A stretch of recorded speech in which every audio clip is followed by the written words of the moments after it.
नमस्कार दोस्तों, तो कैसे हैं आप? आई होप आप सभी ठीक होंगे। मैं आपका दोस्त, आपका होस्ट स्वागत करता हूं आपके चैनल लर्निंग। अगर आप भी एसएपी एचडी सीखना चाहते हैं तो आप हमारे चैनल को सब्सक्राइब कर लीजिए। ठीक है दोस्तों, आज हम बात करने वाले एसएपी में हम किस तरह से कस्टमर मास्टर को क्रिएट कर सकते हैं।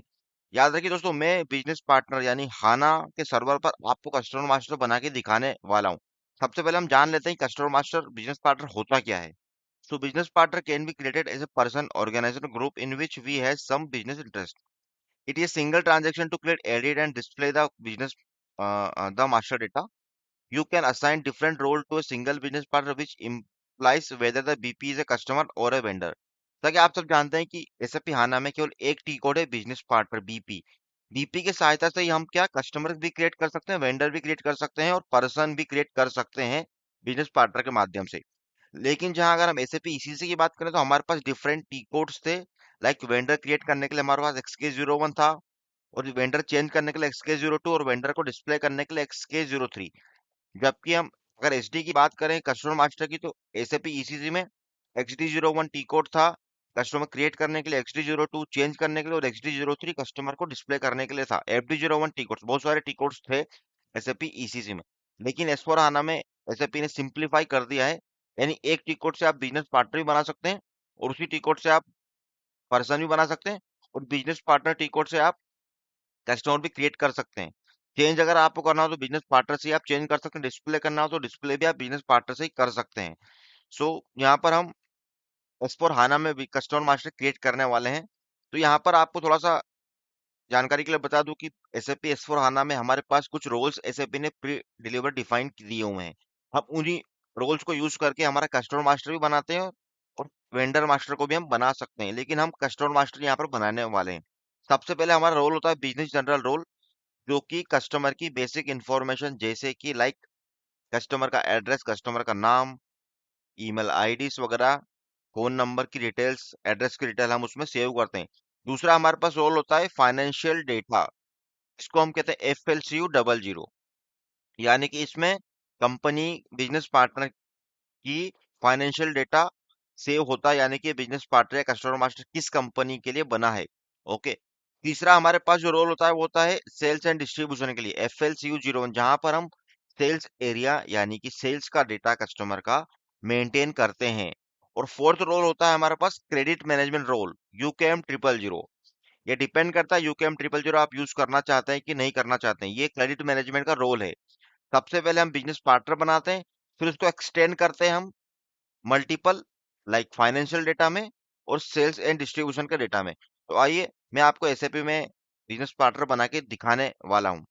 चलिए, इसके लिए सबसे पहले मैं एसएपी को लॉगिन कर लेता हूँ। एसएपी को मैं लॉगिन कर चुका हूँ। अब यहाँ पर आपको एक चीज और ध्यान रखनी, before creation of business partner आपको कुछ बातें ध्यान रखनी। जैसा कि आप सब जानते हैं कि बिजनेस पार्टनर की कोर्स होता है जिसकी सहायता से हम कस्टमर मास्टर क्रिएट करते हैं। लेकिन यहाँ पर एस4 हाना में दो नंबर चलते हैं, एक बिजनेस पार्टनर का नंबर चलता है और एक नंबर चलता है हमारा कस्टमर मास्टर का, यानी कि दो नंबर साथ साथ चलते हैं। ओके। थोड़ा कस्टमर मास्टर के बारे में इंफॉर्मेशन दे देता हूँ। एक customer master multiple sales area और कंपनी कोड में एक्सटेंड हो सकता है। ठीक उसी तरह से एक मटेरियल मल्टीपल सेल्स ऑर्गेनाइजेशन और प्लांट में एक्सटेंड किया जा सकता है। और रिपोर्ट है कस्टमर को चेक करने की, वी कस्ट ट्रांजेक्शन बीपी, हम ये पूरा फॉलो करने वाले हैं। इस डॉक्यूमेंट को मैं अपनी गूगल ड्राइव में अपलोड करके आपको लिंक दे दूंगा, तो आप वहां से इसको डाउनलोड कर सकते हो। तो लेट से चलते हैं एसएपी में। यहाँ पर मुझे सर्च करना है बीपी। अब आपको इस टाइप का कुछ इंटरफेस आएगा। यहाँ पर आपको अगर बिजनेस पार्टनर क्रिएट करना है, कस्टमर मास्टर क्रिएट करना है, तो यहाँ पे ऑर्गेनाइजेशन पे जाना है, और यहाँ पे create in BP role. First वाला जो रोल जो मैंने आपको बताया, जनरल डेटा, जो कि कस्टमर की basic information like address, language, mobile number, in email address वगैरह सब बेसिक डिटेल सेव करके रखता है।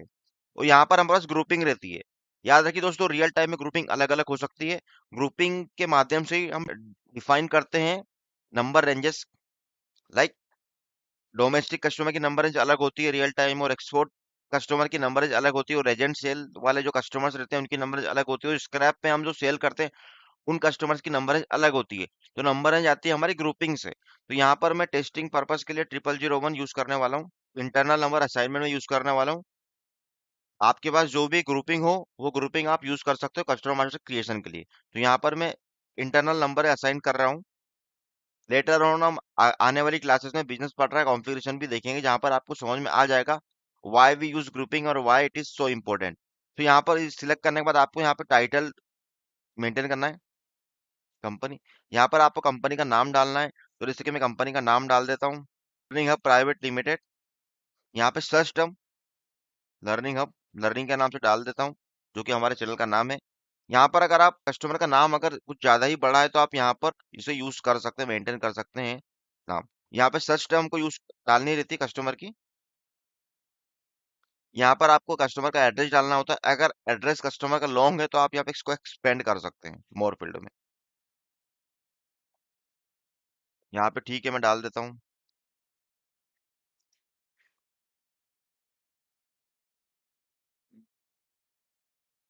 पीतमपुर। यहाँ पर मैं डिस्ट्रिक्ट डाल देता हूँ, पीतमपुरी आएगा डिस्ट्रिक्ट। यहाँ पे पोस्टल कोड डाल देता हूँ, इंदौर। यहाँ पर मैं कंट्री डाल देता हूँ, किस कंट्री का ये कस्टमर है। हम हमारा डोमेस्टिक कस्टमर बना रहे हैं तो यहाँ पर कंट्री आएगी इंडिया। आप चाहो तो यहाँ पे F4 करके सर्च भी कर सकते हो, जिस भी कंट्री में आप कस्टमर मास्टर बनाना चाहते हो वो आप यहाँ पर आपको उसको मेंटेन करना पड़ेगा। हम इंडिया के लिए बना रहे हैं इसलिए हम यहाँ पे IN सर्च करेंगे। यहाँ पे आपको कंट्रोल F करना है, IN सर्च करना है, तो ये इंडिया आ जाएगा। इंडिया पे सिलेक्ट कर लीजिए। यहाँ पर आपको रीजन डालना है, किस रीजन में आप कस्टमर को बनाना चाहते हैं, यानी कि आपका रीजन किस रीजन को बिलोंग करता है। यानी कि हम MP में है, हमारा कस्टमर भी MP में इंदौर में है, तो हमारा कस्टमर ही बिलोंग करता है रीजन यानी MP। तो यहाँ पर आप F4 करोगे तो हमारे इंडिया में जितने भी स्टेट है सारे के सारे आ जाएंगे। आप यहाँ पे सिलेक्ट कर लीजिए। सिंस इंदौर जो कि मध्य प्रदेश में है तो इसलिए मध्य प्रदेश में सिलेक्ट कर रहा हूँ। यहाँ पर स्क्रॉल डाउन करना है आपको, और यहाँ पे मेंटेन करना था लैंग्वेज। लैंग्वेज मैंडेटरी फील्ड है, आप नहीं इसको मेंटेन करोगे तो सिस्टम एरर देगा। EN सेलेक्ट कर ले। यहाँ पर आप कस्टमर का मोबाइल नंबर डाल सकते हो, कोई मोबाइल नंबर मेंटेन कर सकते हो। यहाँ पर कस्टमर की ईमेल आईडी आप मेंटेन कर सकते हो, info@gmail.com। लेट एग्जाम्पल के लिए मैं ये वाली ईमेल आईडी यूज करने वाला हूँ। अगर multiple phone number telephone number तो वो भी आप मेंटेन कर सकते हो। लेट से हम मल्टीपल मोबाइल नंबर मेंटेन करने वाला, तो यहाँ पर आपको अदर मोबाइल नंबर की फील्ड में जाना है। यहाँ पे आपको एक्सपेंड कर सकते हो, न्यू लाइन इंसर्ट कर सकते हो। यहाँ पर आप नंबर मैंने डाल दिया है, एक और नंबर ऐड कर दिया, यस कर दिया है। तो यहाँ पे देखेंगे ग्रीन में आ चुका है, यानी कि यहाँ पर मल्टीपल डेटा मेंटेन है, इट मीन्स ये देखिए। उसी तरह से आप मेल आईडी भी मल्टीपल मेंटेन कर सकते हो। यहाँ पर जाके सेम आपको इंसर्ट करना है, इन्फो वन कर देते हैं, info1@gmail.com। इंटर, ये डिटेल डाल दिया आपने। इसके बाद आपको यहाँ पे आइडेंटिफिकेशन में आना होता है। आइडेंटिफिकेशन में आने के बाद आपको यहाँ पर नीचे आना है। यहाँ पे आपको टैक्स डेटा डालना। टैक्स डेटा मतलब कि आपके कस्टमर का GSTN नंबर क्या है। यहाँ पे कैटेगरी रहती है GSTN की IN3 standard for HANA. IN3 stand for GST identification number. तो यहाँ पे आपको GSTN नंबर डाल देना है। मैं एक डमी GSTN नंबर डाल देता हूँ। रियल टाइम में आपको जो GST नंबर है वैलिड वही डालना है कस्टमर का। ये डिटेल डालने के बाद आपको यहाँ पर सिंपल सा चेक की बटन पर क्लिक करना है। ठीक है, तो ये इस टाइप का कुछ इंटरफेस आएगा। आपको सिंपल इसको सेव कर देना। आप जैसे देखिए, जैसे हम सेव करेंगे वैसे बिजनेस पार्टनर का एक नंबर आ जाएगा। फिर इस नंबर को हम एक्सटेंड करेंगे हमारे FLCU00 में, यानी फाइनेंशियल का डेटा में। इस वाले डेटा में हम मेंटेन करेंगे, और फिर उसके बाद हम हमारे इसी बिजनेस पार्टनर को एक्सटेंड करेंगे इस वाले रोल में, सेल्स एंड डिस्ट्रीब्यूशन वाले रोल में। तो लेट्स स्टार्ट, सेव करते हैं। तो आप देखेंगे बिजनेस पार्टनर का एक नंबर आ जाएगा। ये नंबर आ चुका है बिजनेस पार्टनर का।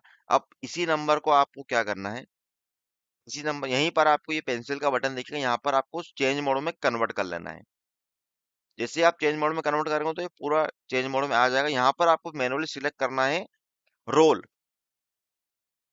अब मेरा जो रोल है FLCU005 कस्टमर फाइनेंशियल अकाउंटिंग, यानी कि मैं अब इस कस्टमर को, इस बिजनेस पार्टनर को मेरे कंपनी कोड में एक्सटेंड करने वाला हूँ। तो FLCU00 फाइनेंशियल अकाउंटिंग का डेटा जैसा कि मैंने आपको बताया, इसको सिलेक्ट करना है। यहाँ पर आपको जाना है कंपनी कोड के डेटा में। यहाँ पर आपको सिलेक्ट करना है कंपनी कोड। आपका कंपनी कोड कौन सा है? मेरा कंपनी कोड जो LN01 जो कि मैं यूज करने वाला हूँ। यहाँ पर आपको रिकंसिलियेशन अकाउंट डालना है। ये डिटेल डालने के बाद आपको कस्टमर पेमेंट ट्रांजेक्शन पे आना है और यहाँ पे टर्म्स ऑफ पेमेंट आपको डाल देनी है। टर्म्स ऑफ पेमेंट क्या है? जब भी आप इसकी डायरेक्टली आप FI एंट्री करोगे कस्टमर के अगेंस्ट में, तो पेमेंट टर्म्स मैंडेटरी रहेगा वहाँ पे। पेमेंट टर्म डालने के बाद आपको सिंपल क्या करना है? आपको सिंपल एक बार चेक करना है। चेक करने के बाद आप देखेंगे कि ये कस्टमर का जो अभी जो नंबर है वो इंटरनल ब्लैंक है। जैसे ही मैं सेव करूंगा वैसे ही ये बिजनेस पार्टनर एक्सटेंड हो जाएगा हमारे FLCU00 में और हमारे पास कस्टमर मास्टर का नंबर आ जाएगा। तो मैं यहाँ पे सेव क्लिक पे की बटन पे क्लिक कर देता हूँ। आप देखेंगे मेरा कस्टमर बन चुका है। ये नंबर आ चुका है, ये मेरा कस्टमर है जो कि मैं यूज करने वाला हूँ। हमने बिजनेस पार्टनर क्रिएट कर लिया और बिजनेस पार्टनर क्रिएट करके हमने उसको चेंज रोल यानी FLCU00 में एक्सटेंड भी कर दिया है। ठीक है। अब हम करेंगे इसको। अब हमारे कस्टमर को हम एक्सटेंड करेंगे सेल्स एंड डिस्ट्रीब्यूशन वाले रोल में। हमारा सेल्स एंड डिस्ट्रीब्यूशन वाला जो रोल होता है वो होता है FLCU01। यहाँ पे आपको सर्च करना है FLCU01। यहाँ पे आपको सेल्स एंड डिस्ट्रीब्यूशन वाला टैब में जाना है। यहाँ पर आपको सेल्स एरिया डालना है, किस सेल्स एरिया में आपको कस्टमर को आप डालना चाहते हो। तो लेट मैं एग्जांपल के लिए मेरा जो सेल्स एरिया ऑलरेडी बना हुआ उसी को यूज करने वाला हूँ। ये मैंने सेल्स एरिया यहाँ पे डाल दिया है। रियल टाइम में आपके पास जो सेल्स एरिया रहेगा, जिस सेल्स एरिया में आप बनाना चाहते हो उस सेल्स एरिया को आपको यहाँ पे डालना पड़ेगा। यहाँ पर आप F4 करके आप सेल्स एरिया सर्च कर सकते हो। इस तरह से MP0 जैसे कि मैंने सर्च किया तो ये आ चुका है 1225। ये इस टाइप का इंटरव्यूज कुछ आएगा। तो यहाँ पे आपको सेल्स डिस्ट्रिक्ट जो भी मैंडेटरी फील्ड है वो आपको मेंटेन करना है, otherwise system won't allow you to save the business partner. Detail डाल दी है। इसके बाद प्राइसिंग ग्रुप मुझे यहाँ पे डालना है मैंडेटरी। यहाँ पर कस्टमर प्राइसिंग प्रोसीजर हमको डालनी है, 01 है ये है। कस्टमर प्राइसिंग प्रोसीजर मैंडेटरी है प्राइसिंग प्रोसीजर डिटर्मिनेशन के लिए। तो यहाँ पे स्टैंडर्ड में हम ले लेते हैं। इसके बाद हम शिपिंग के टाइप में जाते हैं और यहाँ पे डिलीवरी प्रायोरिटी 01 में डाल देता हूँ। ऑर्डर कॉम्बिनेशन टिक रहेगा। यदि हम मल्टीपल ऑर्डर को सिंगल डिलीवरी में लिंक करना चाहते हैं तो इसीलिए ऑर्डर कॉम्बिनेशन जरूरी रहता है, इसलिए बाय डिफॉल्ट ये टिक ही रहता है। यहाँ पे डिलीवरिंग प्लान यानी कि आप कौन से कस्टमर, जब भी हम सेल ऑर्डर बनाएंगे इस कस्टमर का कस्टमर बाय डिफॉल्ट प्लांट कौन सा आना चाहिए। तो यहाँ पर मैं LN01 प्लांट डाल देता हूँ। शिपिंग कंडीशन मुझे 01 डालनी है। इसका मतलब हम आगे समझने वाले हैं।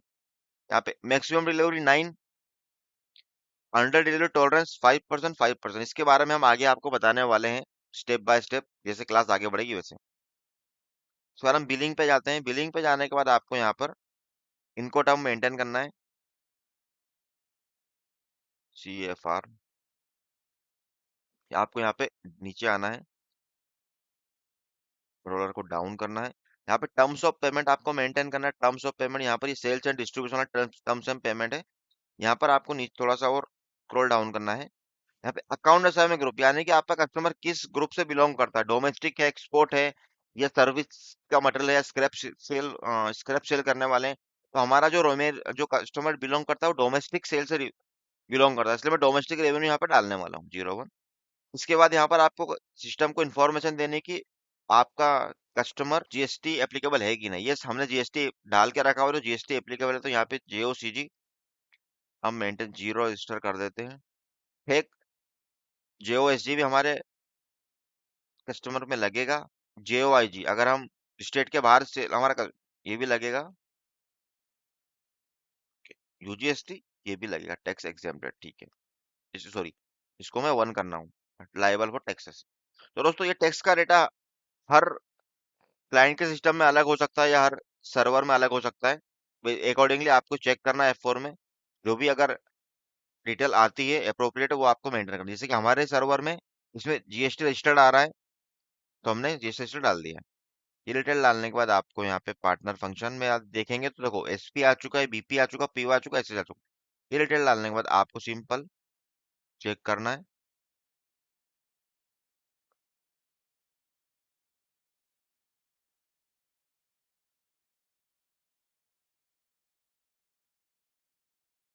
तो आप देखेंगे data of business partners error free. It means कि अब आप आपके कस्टमर को सेव कर सकते हैं। तो यहाँ पर मैं कस्टमर को इसको मैं सिंपल सेव कर देता हूँ। तो मेरा कस्टमर सेव हो चुका, लेकिन आप देखेंगे यहाँ पर दूसरा नंबर आया। मैंने आपको स्टार्टिंग में बताया था कि फॉर बिजनेस पार्टनर का नंबर अलग चलता है और कस्टमर मास्टर का नंबर अलग चलता है। एग्जैक्टली कस्टमर मास्टर का नंबर क्या था वो आपको देखना होता है। यहाँ पे जनरल डेटा में चले जाइए आप, कस्टमर जनरल डेटा में जाइए। ये आपको दिख जाएगा, ये आपका कस्टमर जो कि क्रिएट हुआ। इस कस्टमर को आप यूज कर सकते हो फर्दर आपके ट्रांजेक्शन में। लेट्स मैं आपको एक ऑर्डर कोशिश करता हूँ बना के दिखाने की। अब हम जनरल डेटा में जाते हैं एक बार और यहाँ पर हम कस्टमर कंट्रीज इस पे ये टैब को सिलेक्ट करते हैं। यहाँ पर आप कस्टमर का सीएसटी नंबर एलएसटी नंबर डाल सकते हो, पेन नंबर भी डाल सकते हो। तो पेन नंबर में डाल देता हूँ, ये भी डमी पेन नंबर ही डाल रहा हूँ मैं। यहाँ पे डमी पेन नंबर ले लेता हूँ, कॉपी करता हूँ इसको,